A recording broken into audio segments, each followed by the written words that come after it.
ഭഗവാന്റെ തിരുവാഭരണം കാണാനില്ലേ? അമ്പലത്തിൽ കള്ളം കയറിയേ. ഇനി എന്താ പരിപാടി? കിട്ടാവുന്നിടത്തോളം കാശരാക്ക. നാട്ടുവാഴുന്ന ജനാധിപത്യമല്ലേ? അധികാരം പിടിച്ചെടുക്കാൻ പണം വേണം, അണികളെ നിലക്കി നിർത്താനും. ദൈവത്തിന് ഇതിന്റെ ഒന്നും ആവശ്യമില്ലല്ലോ.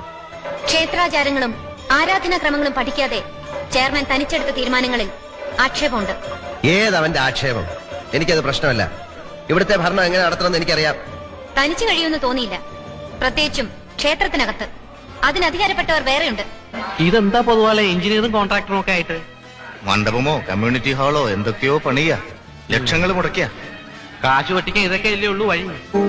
ക്ഷേത്രാരാധനയിലും ദൈവത്തിനുമൊക്കെ വിശ്വാസമുണ്ടെന്നാണ് ഈ സ്ഥാനമേറ്റത്. ഇവിടെ പിരിയുന്ന പണം മോഹിച്ചാണെന്ന് പറയേണ്ടി മെമ്പർ എന്നിട്ടെന്താ ഗുണം? ഇത് രാവിലെ തന്നെ കുളിച്ച് കുറിയും തൊട്ട് പൊറാട്ട് വേഷം കിട്ടി അങ്ങോട്ടും ഇങ്ങോട്ടും നടക്കല്ലാതെ 4 കാശിന്റെ വരായി ഉണ്ടോ? അമ്പലത്തിന് പുതിയ എടുപ്പിന് പണി തുടങ്ങിയപ്പോഴേ ചില്ലറ തടയുന്നു വിചാരിച്ച അതേ കിളവൻ നമ്പൂരിച്ച് കോടതി കയറി മുടക്കി. എന്റെ ഈശ്വര, ഇങ്ങനെ വയറ് നിറച്ച് ചോറുണ്ടിട്ട് നുണ പറയണ കള്ളന്മാരും കള്ളികളും ഞാൻ എന്റെ ജീവിതത്തിൽ കണ്ടിട്ടില്ല.